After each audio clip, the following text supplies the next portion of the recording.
Primeiramente, parabenizando os alunos, futuros fisioterapeutas, pelo dia 13 de outubro, que é hoje, dia do fisioterapeuta e do terapeuta ocupacional, nosso parceiro da reabilitação.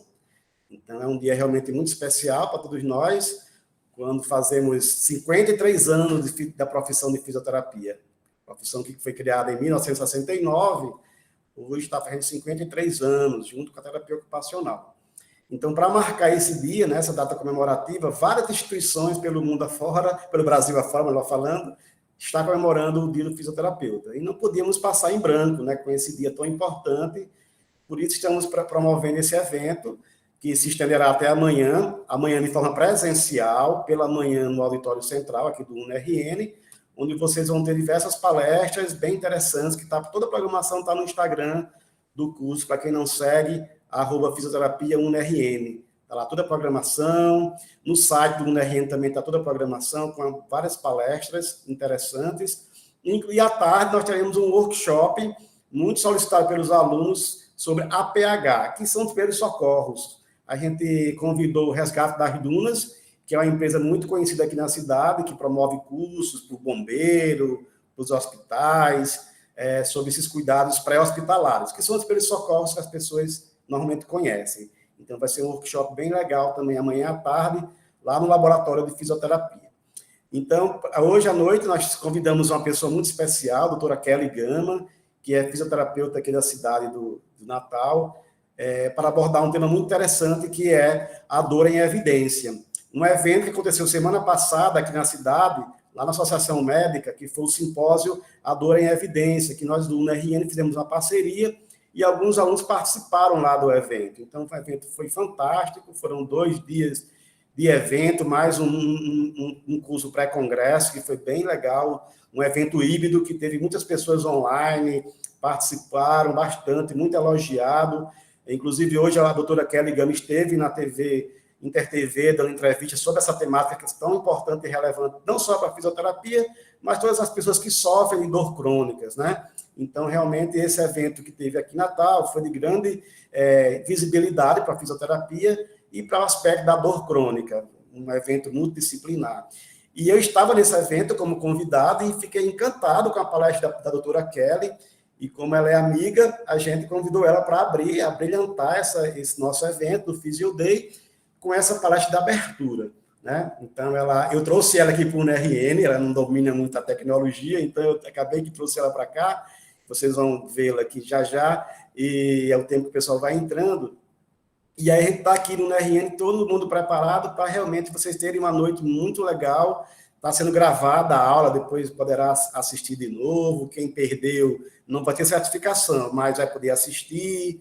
A certificação apenas de quem está presente na aula agora, e daqui a pouquinho assinar a lista de presença que a extensão está colocando aí no chat. Então, fiquem atentos no chat, que vai ter a lista de frequência, de presença de vocês.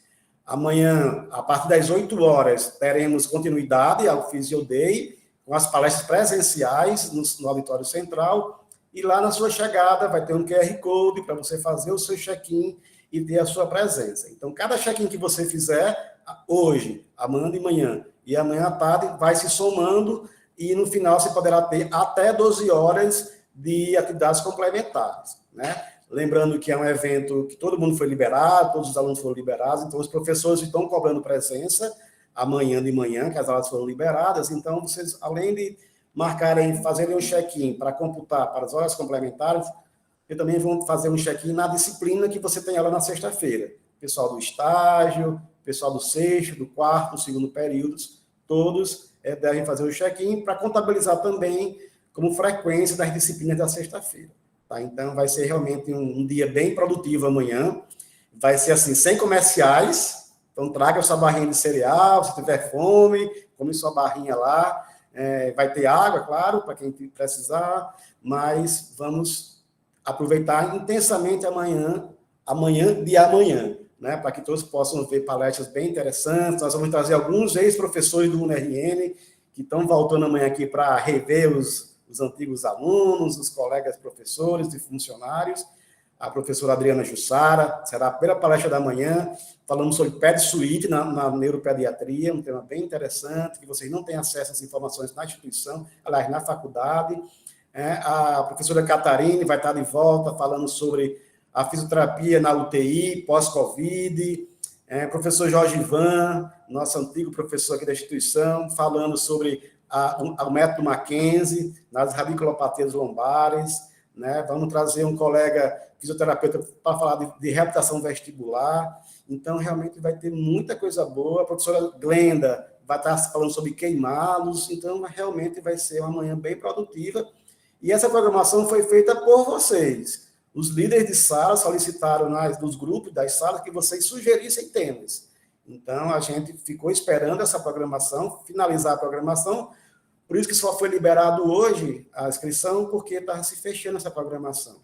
Mas, enfim, ficou muito legal.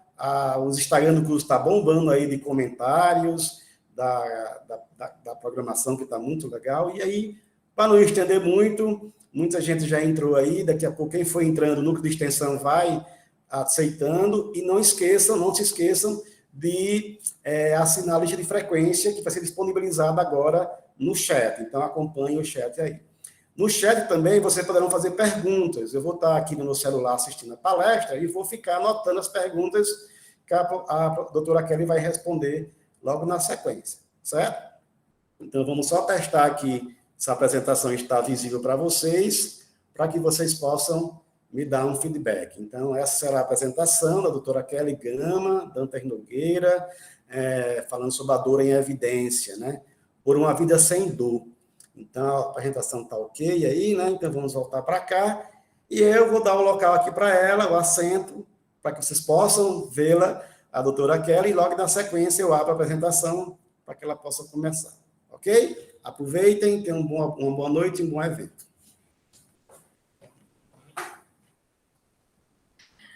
Olá, boa noite a todos. Obrigada, professor. Na verdade, eu quero parabenizar todos os futuros fisioterapeutas, mas tem fisioterapeutas também, que eu vi que tem doutora Tereza, não é? Parabéns a vocês que vão fazer a diferença amanhã com seus estudos. E nada melhor do que falar sobre dor. Por que dor em evidência, né? Porque ninguém chega para o fisioterapeuta dizendo assim: ei, eu estou com a bacia rodada, ei, meu ombro está anteriorizado, meu pé está em inversão. Ninguém chega com essa queixa no seu consultório. A pessoa que procura o fisioterapeuta é porque ele está sentindo alguma dor. E aí, com a pandemia, o número de casos de pessoas que vêm sentindo dor vem aumentando significativamente. Então, e o pior de tudo isso é que são pacientes que terminam virando crônicos. Por quê? Porque terminam, quando tem o primeiro episódio de dor, toma um remedinho, bota a compressa de gelo, e aí o problema vai só se agravando, e daqui a pouco ele já está com 1 ano, 2 anos que sente dor, e isso termina virando crônico, e aí o problema fica muito mais difícil de se solucionar. Então, por isso que a dor vai estar sempre em evidência, e nós, fisioterapeutas, hoje nós assumimos uma linha de frente também na avaliação, no diagnóstico, no tratamento da dor. Então, a dor, ela é diagnosticada, e vocês vão ver isso daqui a pouquinho. E isso é importante porque os recursos que eu vou usar dentro da fisioterapia, eles são personalizados para cada tipo de dor. Então, por isso que é tão importante o fisioterapeuta saber, estudar quais os tipos de dor para saber diagnosticar e qual é a melhor forma de tratamento para cada tipo de dor. Eu confesso que é muito difícil aqui para mim essa tecnologia, porque eu queria sentir o calor de vocês. É muito difícil falar aqui sozinho para uma tela de computador, mas vamos seguindo a tecnologia, tá? E quem quiser perguntar alguma coisa, é só mandar no chat. Mas vamos começar. Então, hoje eu estou terminando uma especialização em dor na UFSCar, e aí por isso que a dor para mim sempre esteve muito presente. Eu sou fisioterapeuta há 20 anos, hoje eu dou aula na pós-graduação em terapia manual aqui da Uni, e falar sobre dor, para mim, é muito fácil, porque é o meu dia a dia. Fazem 20 anos que eu só lido com pessoas que sentem dor. E aí, nós vamos começar... O que foi?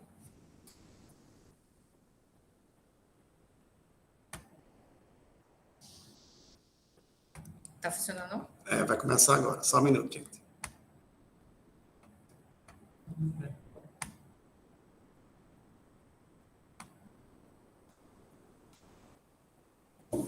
Pronto? E aí, quando nós falamos em dor, é impossível não lembrar que tudo começou pelo filósofo francês René Descartes. Eu acho que vocês já devem ter em algum momento ouvido falar nisso. Em 1664, René Descartes ele falava que o impulso doloroso era conduzido por uma via nervosa única, esticada como uma corda, que acionaria um sino, que seria a glândula pineal, no cérebro, alertando sobre o perigo de lesão tecidual. Então, de acordo com René, você entrava em contato com o estímulo, no caso do fogo, e esse estímulo ele ia por uma única via, chegava no seu sistema nervoso central, e aí por isso que você sentia dor. Então, a dor, ela era uma resposta correspondente ao estímulo que era dado, e ele ia somente para uma região do seu cérebro. E aí, mais tarde, segundo René Descartes, essa experiência é facilmente entendida com o modelo de patologia estrutural, que supõe que a dor fornece uma indicação precisa do estado dos tecidos. Então, o que acontece? René, ele foi o maior pesquisador em dor que contribuiu para determinar o que nós sabemos hoje sobre o modelo biológico de dor. Por quê? Ele dizia que quando você se machuca, você sente dor. Então, logo, você tem uma lesão, é porque você tem dor. Se eu tenho dor, é porque eu tenho uma lesão. E isso é um modelo biológico, é um modelo determinístico, cartesiano, linear. E aí, anos depois, quando o Melzack e Wall, eles foram contraditórios com relação à teoria de René, ele determinou a teoria das comportas. E eu acho que vocês já estudaram isso, a teoria das comportas. É uma teoria bastante nova, isso era na época da faculdade, não faz muito tempo que eu estudava isso.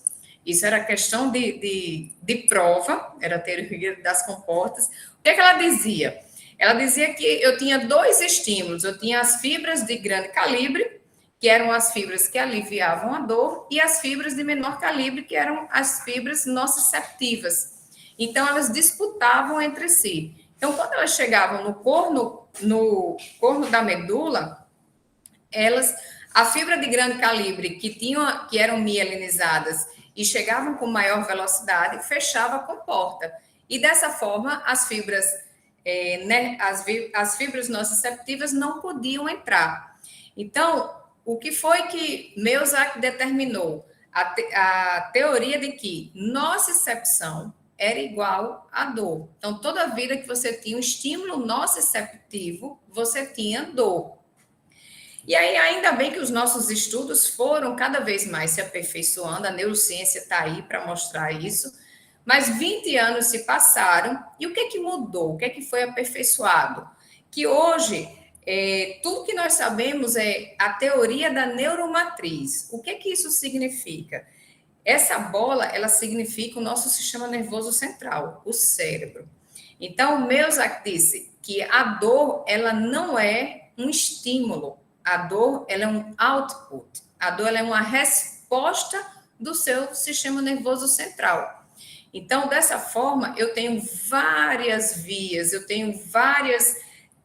vias sensoriais, emocionais, cognitivas. Então, que estímulos são esses sensoriais? Por exemplo, o sistema visual é um sistema, as aferências visuais, elas vão para o sistema nervoso central, ele vai captar a informação e ele vai decidir se aquilo que ele está vendo é ameaçador ou não.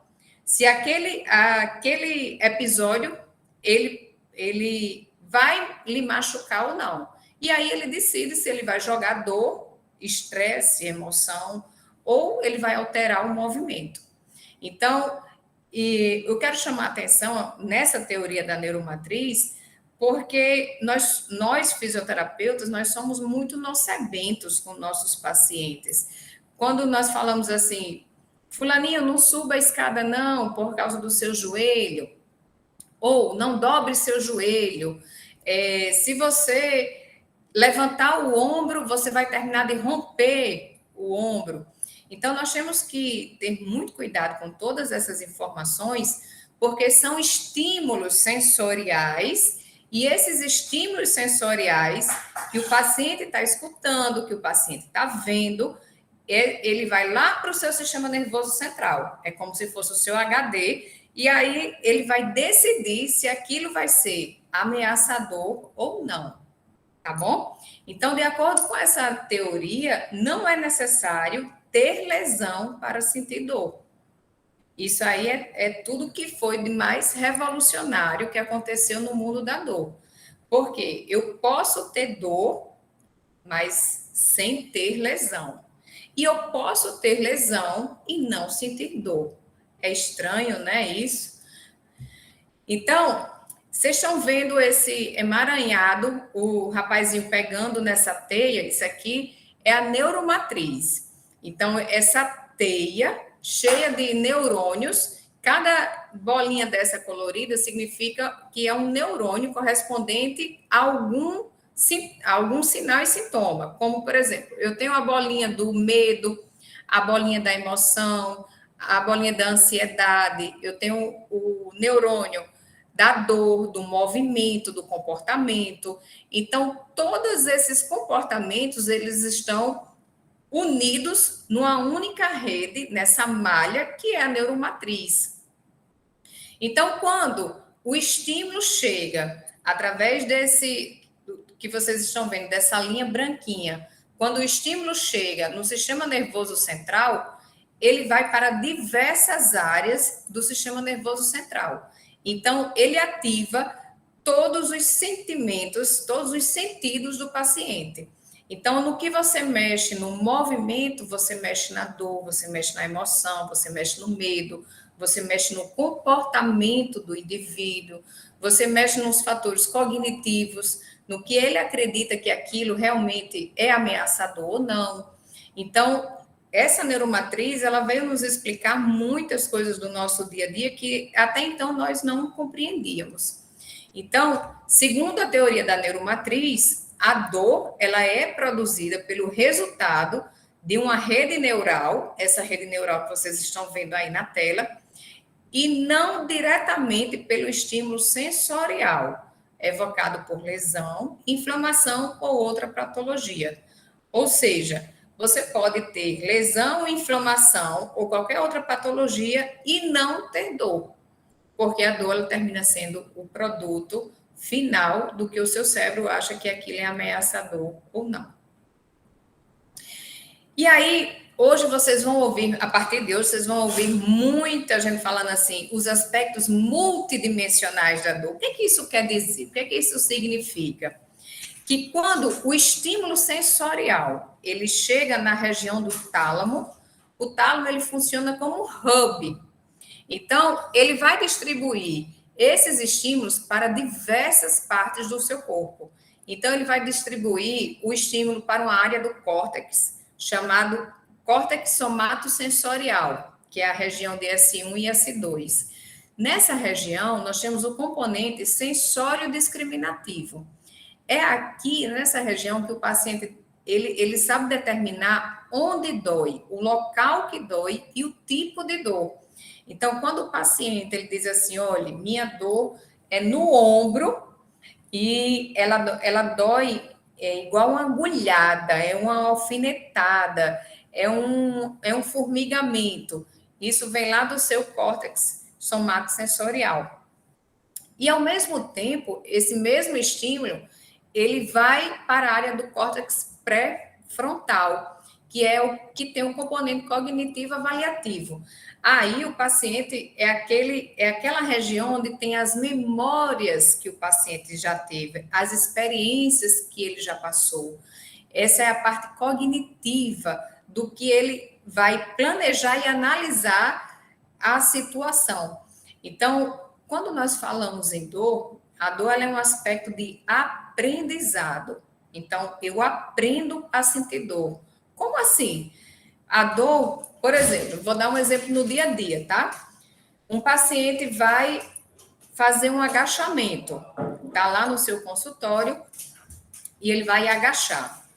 Naquele momento que ele agachou e ele travou a coluna, ali aquela experiência do agachamento, de ter machucado, ele já ficou registrado. Então, o que é que vai acontecer? Quando o paciente for passar por essa experiência novamente, ele vai ter medo. Por quê? Porque ficou gravado na memória dele o que ele já passou. Então, isso é importante para a gente entender que quando o paciente diz que ele não quer fazer porque ele está sentindo medo, e aí às vezes a gente gosta muito de julgar o paciente, de dizer que é porque ele é manhoso, que é porque ele está inventando. E isso não é verdade, é porque realmente lá no sistema nervoso central dele tem essa parte da memória e da experiência que ele já teve, que naquele momento aquilo é ameaçador para ele.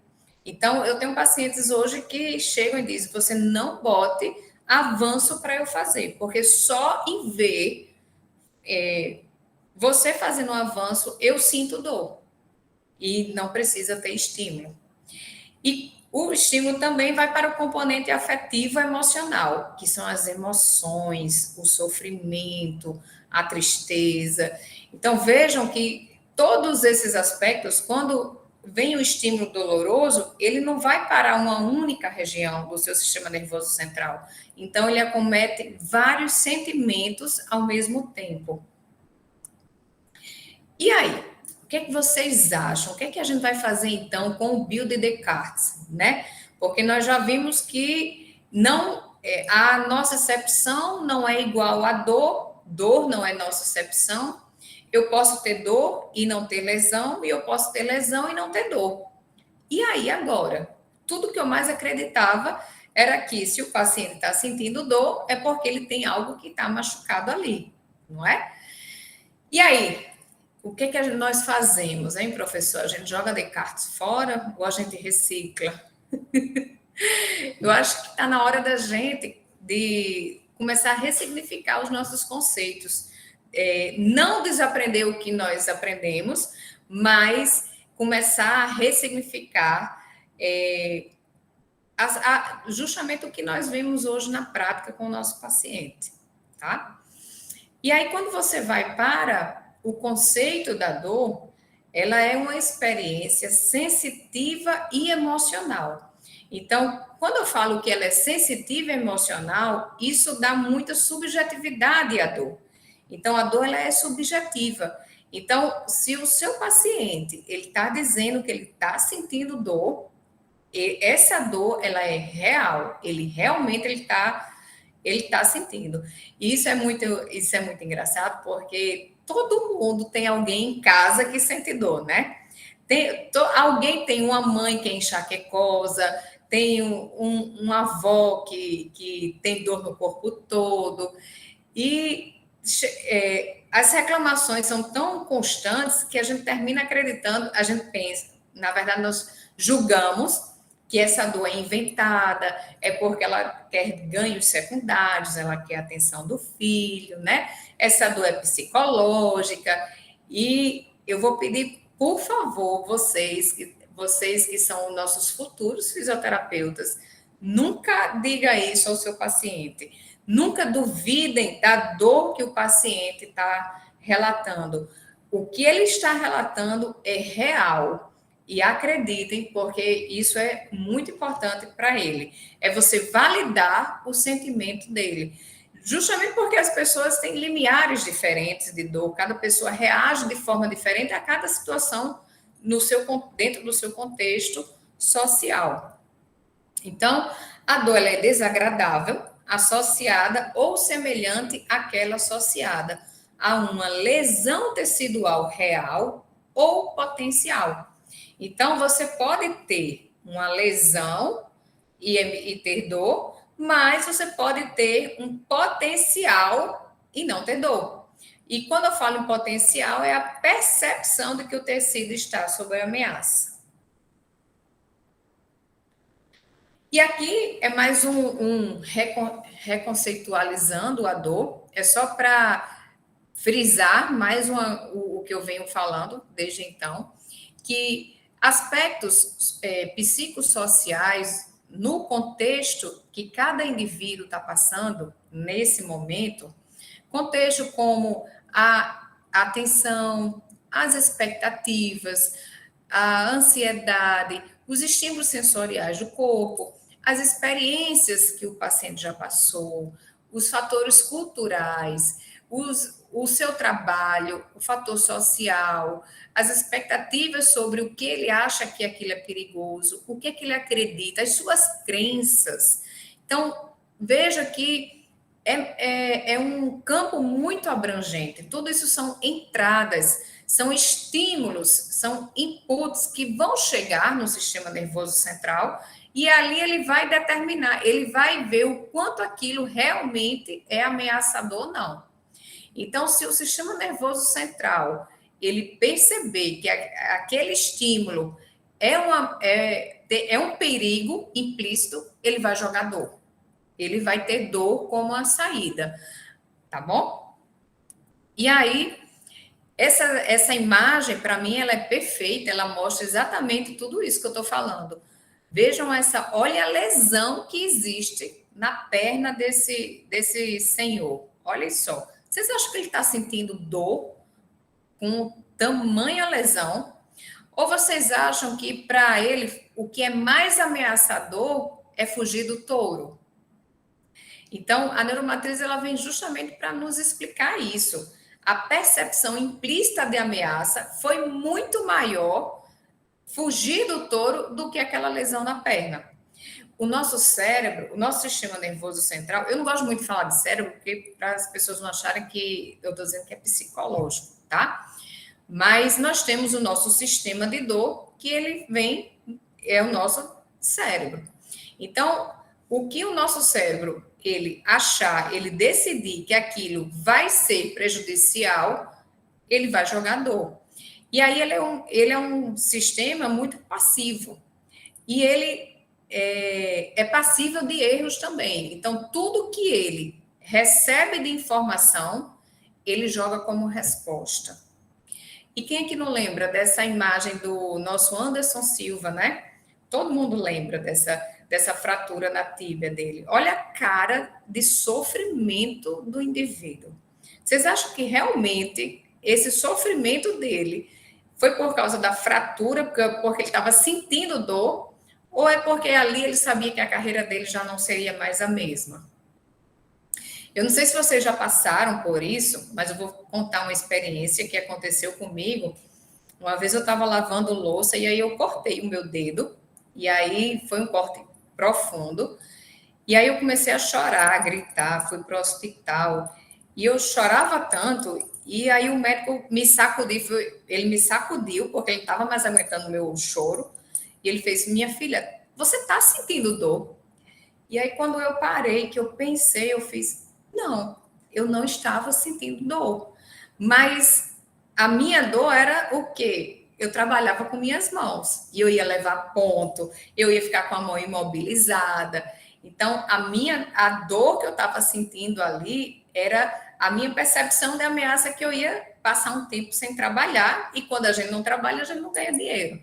Então, aquilo dali foi uma das maiores dores que eu já senti. Então, eu acho que alguém de vocês, vocês que estão aí do outro lado, devem estar lembrando de alguma situação que aconteceu com vocês. E aí, esse do bebê, olha só, lembram dos estímulos que eu falei, do estímulo visual? Então, quando ele vê a seringa, a injeção, ele começa a chorar. Ele está sentindo a dor só pelo estímulo visual. Então, o estímulo visual chega lá no sistema de dor E ali o sistema de dor diz: isso aí vai doer. E aí ele começa a chorar, sentindo dor, mesmo sem ter nenhuma lesão, mesmo sem ter nem tomado ainda a injeção. Então, estímulos inóculos podem provocar respostas corticais semelhantes à da matriz de dor. E a dor não está associada ao estímulo nociceptivo. Isso é super importante quando vocês veem essa foto da pena, né? Passando a pena. E pessoas que sofrem com dores crônicas, como, por exemplo, pessoas que têm fibromialgia, o paciente que tem, eu não sei se vocês já tiveram oportunidade de tratar, de estar com esse tipo de paciente, são pacientes que eles sentem dores da cabeça aos pés, que quando você pergunta onde é que dói, aí, tanto que eles brincam e fazem assim, doutora, me perguntem onde é que não dói, porque é mais fácil, às vezes não dói só no olho que não está doendo.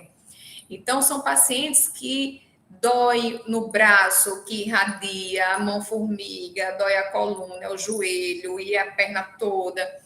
Então, são pacientes que possuem essa dor generalizada, essa dor difusa, e o corpo dói, mas por que as pessoas não acreditam nos pacientes que reclamam, que sentem que tem fibromialgia? Porque você não consegue ver lesão. Então, a gente só acredita que está doendo quando você vê uma lesão, quando você vê um corte. Então, aí você sabe que ali está doendo. Mas pacientes crônicos, eles sentem dores, mesmo não tendo o estímulo nociceptivo. E isso acontece muito com esses pacientes com fibromialgia, que eles fazem, eles dizem assim, doutora, eu não aguento usar o sutiã, eu não aguento usar a alça do biquíni. Tem pacientes que chegam com incômodo em colocar o cinto, eles não suportam. A água do chuveiro batendo dói. Eu recebo pacientes que sentem dores quando deita na cama. Então, esses são estímulos que não eram para doer, que são os estímulos inóculos, e eles doem por causa do sistema nervoso central que está sensível demais e está desregulado, jogando dor em momentos que não eram para, em situações que não eram para doer.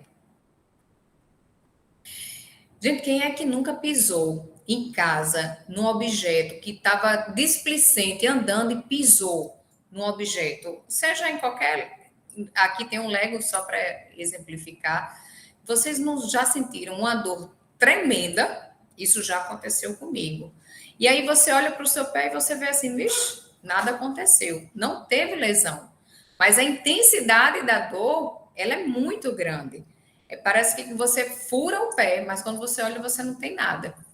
E aqui, esse dedo é o meu cortado, e vocês veem, essa foto daí foi porque eu me machuquei, e esse dedo ficou doendo, numa intensidade 9, e passou a semana inteira incomodando muito. E olha só o tamanho do machucado. E aí, isso aí eu faço analogia também, quem é que nunca teve uma unha encravada, né? Vocês lembram como a unha encravada fica aquele latejado, aquele incômodo que dói a semana todinha e é uma lesão bem pequenininha. Então, não existe diferença entre a intensidade de dor e a lesão. Porque eu quero chamar a atenção de vocês para isso? Porque o paciente, ele chega para você, ele chega no seu consultório e diz assim, doutora, a minha dor deve ser, a minha lesão deve ser muito grande, porque a dor que eu estou sentindo, ela é maior do que 10. E aí eles acham que existe essa proporção de lesão com a dor. Quanto mais lesão, mais dor. Então, se eu tenho muita dor, é porque minha lesão é muito maior do que eu pensava. E aí a neuromatriz está aí para mostrar que isso não tem relação nenhuma. E aí eu gosto muito desse artigo, porque antigamente nós tratávamos o paciente, nós classificávamos o paciente quanto ao tempo. Então, quanto ao tempo, nós temos o agudo, o paciente agudo e nós temos o paciente crônico.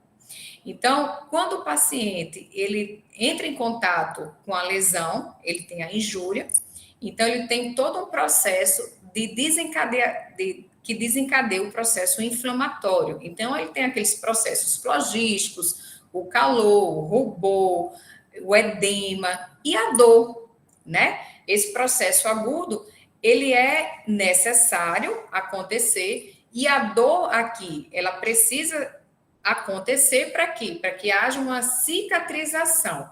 Nesse momento que o paciente está agudo, nós precisamos proteger a região que está doendo. Proteger para permitir que os tecidos que foram lesionados sejam cicatrizados. Então, essa proteção ela é essencial. Mas à medida que o tempo vai passando, que ele vai chegando a 3 semanas, 1 mês, 2 meses, e quando ele ainda continua sentindo dor, a partir de 3 meses, na literatura, ele é já um paciente que é considerado crônico. Então, um paciente que passou de 3 meses e ele continua sentindo dor, nós temos que ter o cuidado, porque a dor ela não está mais associada àquele evento agudo de lesão. Mas aí ele continua sentindo dor. Só que existem vários fatores que mantêm a cronificação da dor. Vários comportamentos mal adaptativos que fazem com que o tecido cicatrize, mas a dor continua persistindo e não vai embora. Então, hoje, é muito fraco, nós não podemos eleger uma terapia, uma fisioterapia baseada somente na questão, no quesito tempo, de dizer que esse é agudo ou que esse é crônico. Até porque, se um paciente ele é crônico, ele chega para você, porque o paciente ele sempre chega dizendo assim, olha, doutora, faz 1 ano que eu sinto dor na minha coluna e tudo começou depois que eu fui pegar um garrafão que eu me abaixei. Então, a história, quando ele chega para você, é sempre daquele episódio que já aconteceu há muito tempo atrás, mas ele continua sentindo dor na coluna. E nós temos que, dentro da nossa avaliação, fazer esse diagnóstico para não querer ficar tratando no local que está doendo e muitas vezes o problema não é lá no local. E aí, por isso que às vezes o paciente faz assim, eu já fiz 10, 20, 50 sessões de fisioterapia e eu não melhoro, porque nós continuamos ainda tratando no local que dói. E aí nós temos que estar atentos a isso. E aí, esse estudo mostra muito a relação que existe entre dor e o estado dos tecidos. Então, vocês veem aqui esse pequenininho, esse gráfico pequenininho, ele tem a ver com a lesão. Então, você vê que quando tem uma lesão, você tem no início muita dor, a dor está bem alta, só que à medida que a semana vai passando, o tempo vai passando, esse tecido ele já está cicatrizando e a dor ela tende a diminuir, mas em alguns casos essa dor persiste mesmo não tendo a lesão do tecido. Então aqui eu estou frisando mais uma vez que à medida que a dor persiste, quanto mais crônico, quanto mais o tempo passa, isso vai ficando cada vez mais fraco essa relação de lesão do tecido. Onde é que eu quero chegar? Que se eu tenho um paciente que ele tem uma dor no ombro, que ele chega para você, que está sentindo essa dor no ombro há 2 anos, ele não tem mais a relação de lesão ali na região do ombro, tá? Então, por isso, não adianta a gente ficar tratando a região que dói, porque ali deve ter vários outros fatores que estão associados àquele processo de dor. Então, como a minha sugestão, tudo que nós estamos usando hoje dentro da fisioterapia é a abordagem baseada em mecanismos da dor. Como eu falei no início, nós, fisioterapeutas, nós temos que tratar nossos pacientes baseado na dor, no tipo de dor que o paciente está sentindo. E isso aqui vai ser por onde nós vamos nos nortear. E aí, existem 4 tipos de mecanismos de dor, tá? Não sei se isso vocês já viram isso na graduação. Eu nunca vi isso na minha graduação. Estou vendo agora, né, de 2 anos para cá. Então, existe a dor nociceptiva. A dor nociceptiva é aquele processo inflamatório, aquele processo agudo, que tem a irritação mecânica, que tem realmente o calor, o rubor, é aquela lesão aguda. E aí você tem os recursos para usar nesse paciente que está com esse tipo de dor. Como exemplo, nós podemos ter as artrites reumatoides, os entorses de tornozelo, as osteoartrites. E aí vem a dor nociplástica. A nociplástica é a que está em evidência hoje. A nociplástica é a desregularização do sistema nervoso central. É o funcionamento mal adaptativo do nosso sistema nervoso central. E o exemplo mais comum é a fibromialgia e as dores lombares inespecíficas. E nós temos também as dores neuropáticas, que são as dores devido à lesão ou à doença do sistema do nervo, né, do sistema somatosensorial. E nesse caso nós temos as neuropatias diabéticas, a síndrome do túnel do carpo, a síndrome de dor do complexo regional. E além dessas 3, nós temos a mista, porque o paciente ele nunca apresenta um único tipo de dor. Então, ele sempre vai ter ou a nociceptiva juntamente com a nociplástica, ou a nociplastia com a neuropática. Ele sempre vai ter uma mistura de 2 ou mais mecanismos. E todos esses mecanismos, eles vão interferir no movimento e eles vão apresentar algum componente psicossocial. Então, quando nós temos tudo isso daqui eu tirei de um artigo maravilhoso. Quando nós temos um paciente com dor nociceptiva, o que é ideal fazer com esse paciente é a terapia manual, exercícios e o TENS. E aqui eu ainda acrescento mais as nossas indicações, né? Os nossos cuidados para casa, a proteção, o que é que você deve evitar. Então, tudo isso, a educação do paciente, ele é importante, porque o paciente, ele não tem, falta muita informação para ele do que está acontecendo com ele. E isso é uma das coisas mais ricas que nós, fisioterapeutas, podemos fazer. Na nociplastia, o que é que funciona para esse paciente? A educação em dor, tá? Esse paciente, ele precisa entender por que dói, por que a dor não vai embora, quais são os gatilhos que estão amplificando e fazendo a dor cronificar. Então, entender o que é que ele está fazendo dentro do contexto dele, como é que ele está trabalhando, como é que ele está estudando, se ele está tendo uma boa noite de sono, como é que está a atividade física dele, a alimentação. Então, tudo isso faz parte da educação que nós podemos dar a esse paciente, que vai fazer diferença no final do tratamento. Exercícios, terapia manual, manipulação e o TENS. Nas dores neuropáticas, o exercício é a melhor e eu incluiria aqui a educação em dor também. Em todos os aspectos, a educação em dor é o ponto mais importante para ser abordado com esse paciente. O psicossocial, que é aqueles pacientes que têm fobia de movimento, têm medo de se movimentar, que tudo dói. Então, a educação em dor é o mais importante nesses pacientes e começar com exercícios graduados para melhorar o condicionamento deles e a terapia manual. E pacientes que têm alteração do controle motor, tem que ser o exercício, a educação que não pode faltar e as manipulações. Então, vejam que o carro-chefe de todos os mecanismos de dor, para mim, é o exercício. Então, o exercício, ele é o tratamento não farmacológico mais eficaz para esse tipo de paciente e a educação em dor. O exercício, quando bem dosado, para aquele caso de paciente, ele vai trazer muitos benefícios. O que acontece? Às vezes, nós passamos da conta e colocamos uma dose muito alta para aquele paciente que está muito sensível. E aí a gente termina piorando, agravando ainda mais o quadro do paciente. E aí vejam que nós não vamos descartar o biológico de Descartes, tá? Então, quando eu falo em biológico, é o estado do tecido, é a lesão, é o movimento mal adaptativo, o padrão de comportamento errado.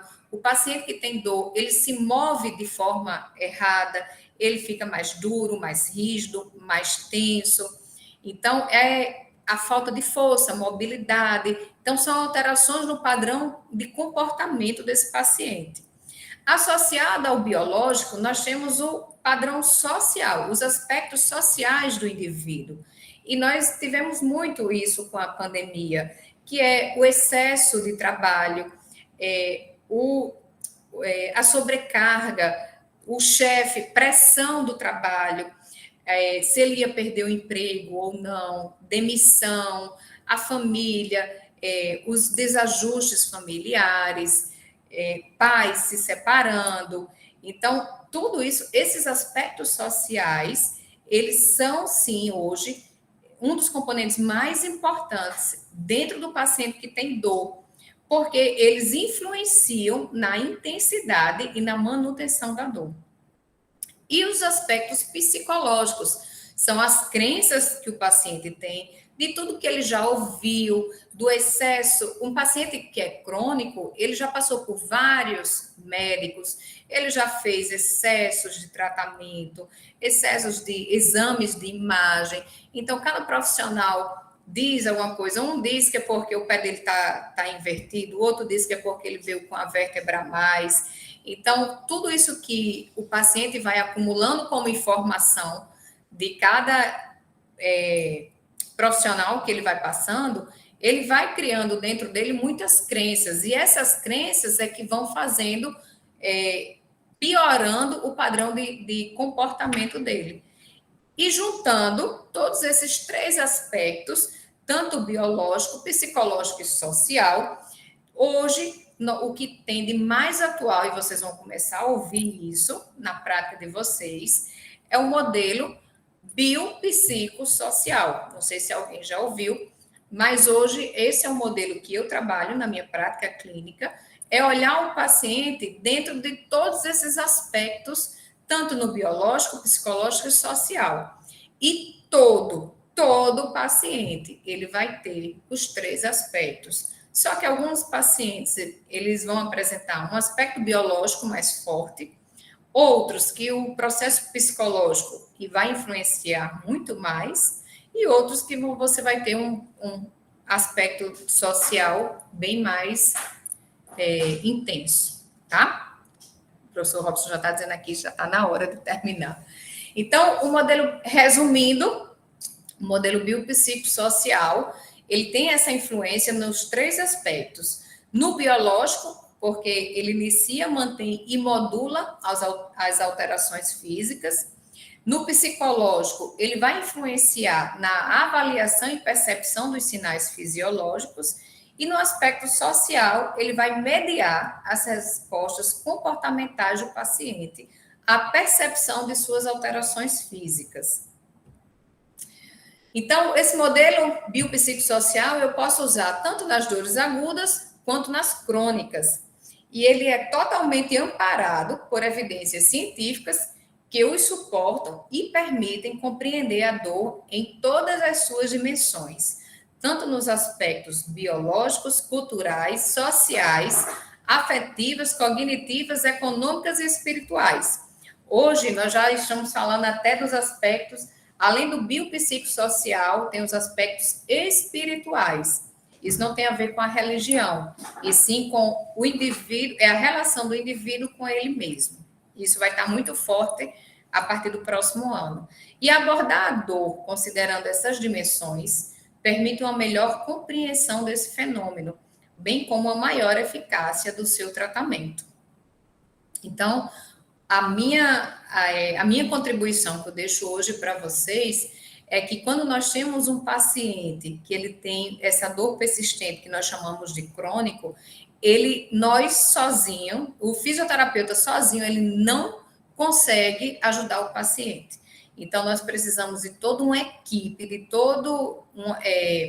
uma equipe de várias áreas da saúde, como nutricionistas para cuidar da alimentação, que seja uma alimentação anti-inflamatória, tanto do psicólogo para trabalhar com as emoções do indivíduo, com o médico quando receitar o medicamento quando necessário, o fisioterapeuta para melhorar os aspectos biológicos e passar para ele para o profissional da educação física para ele dar continuidade às suas atividades.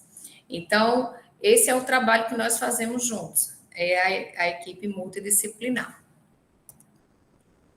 E aí eu quero agradecer vocês na quinta-feira à noite, terminando aqui 9 horas. Muito obrigada pela atenção. Espero que tenham entendido. Que maravilha! Olha só, muito obrigado, Querafim. Fantástica essa apresentação, essa sua fala. Eu tive lá no simpósio da dor e fiquei encantado com a sua apresentação. E mesmo olhando para o computador, sem ver a plateia na frente, você tem uma desenvoltura assim, fantástica. Estou recebendo aqui, colocando aí, excelente palestra, parabéns. E realmente é muito, muito bom ouvir alguém que entende, né, sobre o assunto. E fisioterapeuta tem que entender mesmo, porque é o nosso dia a dia, né? Lidar com dor.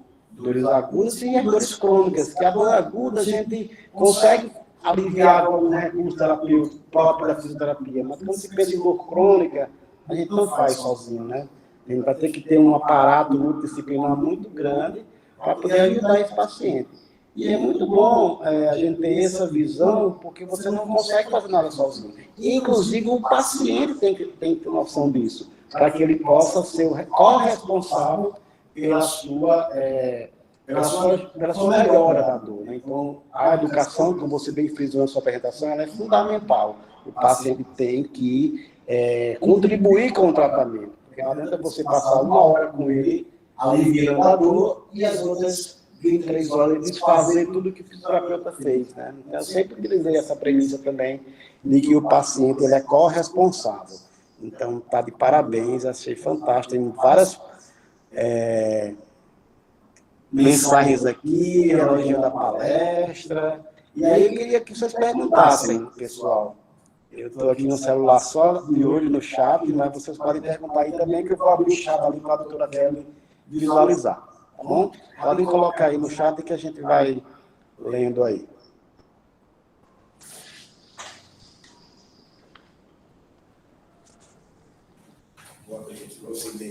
Você vê assim, fica de frente. Pode ficar de frente.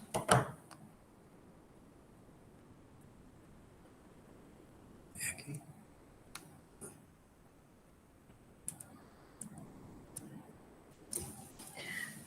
Agora vocês podem me ver. E aí, ninguém tem perguntas? O que vocês viram na faculdade? Me falem. Eu gosto quando vocês têm muitas perguntas. Eu gosto eu não sei se vocês já perceberam, eu gosto muito de conversar. Eu gosto muito de contar experiências de paciente, contar casos. E aí vocês não têm... vocês estão atendendo pacientes, vocês têm experiências com pacientes com fibromialgia. Estou esperando aí. Doutora Kelly, boa noite, está me ouvindo? Estou, Jaqueline.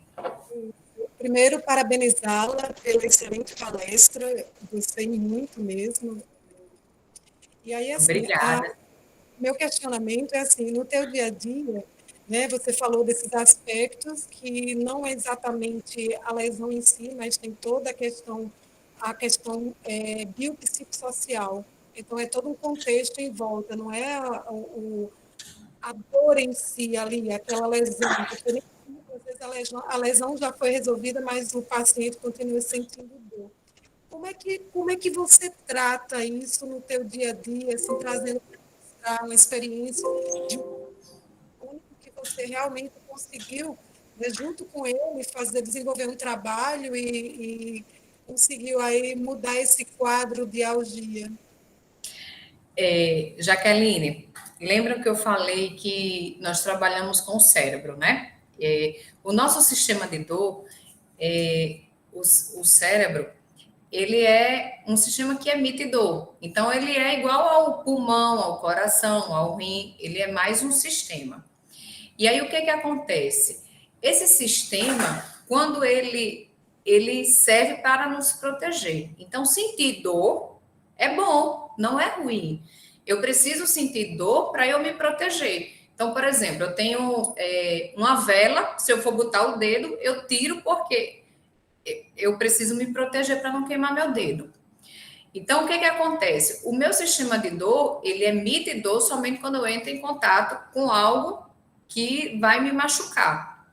Mas nesses pacientes que sentem dores há muito tempo, eles já receberam tanto estímulo doloroso, eles já passaram tantos anos, porque quando eu recebo lá na clínica, são pacientes com mais de 5 anos, mais de 10 anos. Então, um sistema de dor que tem tanto tempo só emitindo dor, jogando dor, ele está totalmente desregulado. Eu sempre gosto de fazer uma analogia que é assim, é o seguinte, imagine que você mora numa casa e você tem uma cerca elétrica. E aí a cerca, ela tá lá para lhe proteger, mas ela só alarma quando o ladrão entra, não é verdade? O nosso sistema de dor é do mesmo jeito. Então, o que acontece? Às vezes a cerca elétrica, ela tá desregulada, tá dando curto-circuito, e ela tá alarmando sem ter ladrão entrando. Então, o sistema de dor desse paciente, por exemplo, que tem fibromialgia, ele está alarmando o tempo todo, porque ele aprendeu a só jogar dor. Então, ele não entende, por exemplo, às vezes a pessoa que tem fibromialgia, ela reclama que o marido, o toque do carinho, o carinho do marido dói. Então, é porque o sistema de dor dela joga dor para proteger ela. Então, como esse sistema ele está tão sensível, é um mecanismo fisiológico que nós chamamos de sensibilização central da dor. O que é que eu faço? O que é que eu trato? Como é que eu trato? Eu faço um treinamento do cérebro. Então, nós começamos a jogar informações para dessensibilizar essas vias dolorosas. Lembra que eu falei no começo que a dor ela é um sistema de aprendizado? Ele aprende a sentir dor. Então, dentro do meu consultório, eu uso técnicas de treinamento do cérebro para começar a dessensibilizar essa via e ele parar de jogar dor no indivíduo. Eu respondi sua pergunta? Respondeu, sim, entendi. Interessante essa abordagem. Muito interessante mesmo. Não conhecia. Obrigada. Nada, se quiser. Eu uso técnicas de terapia do espelho, de exercícios progressivos graduados, contingenciamento de tarefas. Então, nós fazemos, porque nós temos neurônios espelhos lá no nosso sistema nervoso central. Lembra que eu falei que tem uma área no córtex somatosensorial que são responsáveis pelas representações corticais? Então, nós temos lá no nosso sistema nervoso central todas as representações do meu corpo, o joelho, o ombro, a mão, o punho. Então, quando eu passo muito tempo sentindo dor naquela região, aqui dentro do meu sistema nervoso central, essa área que representa aquela região dolorida por muito tempo, ela está muito danificada. E aí, eu começo a dar estímulo para aquela região, para começar a acontecer uma coisa chamada de neuroplasticidade. Então, é a formação de novos neurônios naquela área, caracterizada pela representação cortical de dor do paciente. É uma área bem nova mesmo da fisioterapia. É isso aí, eu estou vendo que você tem que correr atrás, né, Kelly? Não dá para ficar naquela mesma técnica do TENS, da crioterapia, né, da massoterapia. Então, vocês percebam que a nossa formação ela tem que ser... Está dando hipertonia aqui, desculpe.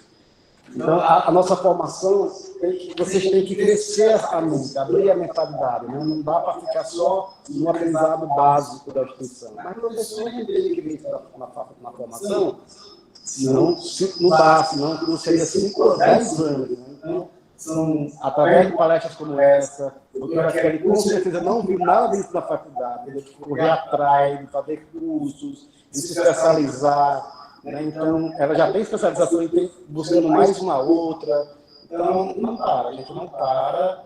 Por isso, vocês têm que realmente abrir a cabeça para aumentar essa Você sabe o que é muito importante?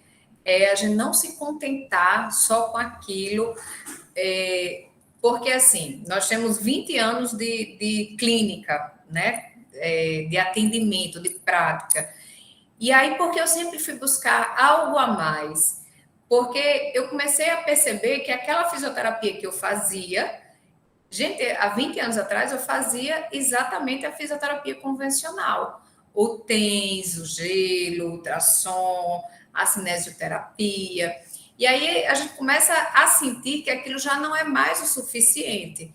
Aí você vai atrás de outras abordagens, de outros contextos. Aí fui para terapia manual, que hoje eu dou aula, que é excelente, mas faltava algo a mais ainda, que só com a terapia manual o paciente ficava bom, mas daqui a pouco ele voltava, estava de novo lá no meu consultório com dor novamente. E aí eu fui atrás da especialização em dor, da educação, do Mackenzie. Então, e aí hoje eu sinto que hoje eu tenho um pacote completo. Eu digo assim que nós temos que ter várias gavetas, nós temos que ter várias ferramentas, porque o seu paciente, você pode receber todo dia paciente que tem dor no ombro, mas tenha certeza que aquela mesma dor no ombro, ela não é a mesma para todos, ela não é igual para todos os pacientes. Por quê? Porque cada um tem um contexto de vida diferente. Um joga beach tênis, o outro é sedentário, o outro passa o dia pegando pneu pesado. Então, o contexto de vida, o trabalho, a vida das pessoas são diferentes. Então, nunca queiram tratar a mesma lombalgia do mesmo jeito, como a receita de bolo, que você faz sempre a mesma coisa. Então, não é. Então, aí, por isso que é importante a avaliação, para você descobrir onde é que está o problema. Tá bom? Amanhã o Jorge vai dar, né, o método Mackenzie, que é a avaliação, diagnóstico e tratamento dos pacientes que sentem dores, e aí vocês vão ter mais um pouquinho de mais informações. Mas eu quero agradecer ao professor Robson, adorei essa experiência, que para mim está sendo muito diferente. E eu vou esperar outro convite, viu? Na verdade, não foi nem um convite, né? Ele disse assim: olha, eu já coloquei seu nome, você só vem a tal hora. Ele me intimou, né? Mas, brincadeiras à parte, eu não posso dar um não de jeito nenhum para esse meu amigo. Mas eu aceito outros convites, viu? E aí, para falar também do paciente fibromialgia, para falar das técnicas que eu uso. Para mim é sempre um prazer. Nós precisamos passar, ensinar, disseminar conhecimento, porque o nosso paciente que tem dor, ele tem pressa. Se deixar, eu vou ficar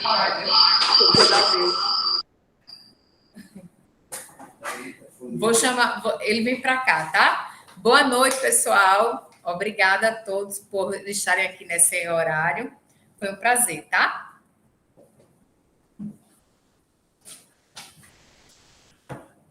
Como é bom, né, ouvir a doutora Kelly falar, ela fala com tanta propriedade dessa temática, e eu fico, quando eu a vi lá na palestra do simpósio A Dor em Evidência, eu fiquei encantado com a fala dela lá, e eu disse, não, tenho que levar ela lá para o Physio Day, já que a gente tem uma proximidade muito grande. Eu já fui fisioterapeuta da clínica dela, já trabalhei lá também, sou paciente, eventualmente, deles também, então... Realmente é uma abordagem muito legal, e é muito bom vocês estarem hoje aqui às 9h10 da noite, abrindo a cabeça para essas possibilidades. Os nossos recursos têm as suas evidências, têm as suas aplicabilidades, mas a dor crônica, ela é muito, como é que se diz? É muito difícil de tratar. Então, muitas vezes, não é só com recursos limitados que você vai conseguir. Então, se você não abrir a mentalidade para usar outras técnicas, outros recursos e o apoio dos outros profissionais, você acaba não tendo sucesso com o tratamento. Então, eu tenho certeza que a doutora Kelly buscou essas outras possibilidades terapêuticas porque ela sentia, entre aspas, essa frustração de não conseguir curar o paciente. Na verdade, a dor crônica, a cura, ela é limitada, mas a convivência com a dor crônica é muito importante. Então, essa questão da educação em dor, que ela citou bastante na palestra, ela é fundamental. O paciente tem que saber viver com essa dor. Por isso que também o acompanhamento psicológico, o acompanhamento médico, muitas vezes antidepressivos, é necessário ser receitados, porque são pacientes que precisam ter um suporte biopsicossocial, como ela bem colocou na palestra dela, né? Então, tenho certeza que vocês, eu já vi aí no grupo, no chat, né, como vocês realmente, muitos elogiando aqui, parabenizando a palestra, viu, doutora Kelly? Então, realmente foi muito bom. E aí, se você tiver um tempinho amanhã, acompanhe o doutor Jorge aqui no nosso Physio Day, que vai ser muito bom tê-la também presencialmente, para os alunos poderem bater foto com vocês, né? Então, só para a gente finalizar, é importante que todos tenham assinado a lista de frequência, que o Núcleo de Extensão colocou aí no chat. Quem não assinou, por favor, faça isso agora, que a gente já está finalizando. A gente está aqui no NERIAN, já são 9h12, temos que encerrar por causa do horário da instituição. E aí, parabenizar mais uma vez vocês pelo Dia do Fisioterapeuta, vocês que serão futuros fisioterapeutas. Eu sei que aqui na sala também tem alguns professores que são fisioterapeutas, está chegando o Dia do Professor, e essa semana é um dia de comemoração, né? Porque a gente vai comemoramos hoje como fisioterapeutas, e daqui a 2 dias como professor. Então, realmente é uma semana bem de festividades para a gente, né? Então, é muito bom a gente poder comemorar essas datas. Eu sou suspeito que adoro comemorar, não posso ver uma data festiva que eu quero comemorar. Então, tenham uma boa noite, e amanhã, às 8h, tá? Já começamos, que nós vamos ter 5 palestras, a cada meia hora, vocês devem ter visto a programação, vai ter uma palestra, a gente não vai ter intervalo. Então, quem puder se organizar para estar em todas, ótimo. No final do evento, vocês terão direito até 12 horas de atividades complementares. Para quem veio hoje, fez o check-in aqui na lista de frequência, fizer o check-in amanhã de manhã e o check-in amanhã à tarde, está garantido aí as 12 horas de horas complementares. Então, vejo vocês amanhã, 8h, lá no Auditório Central. Espero todos vocês lá. Tá bom? Tchau, boa noite. Tchau, tchau.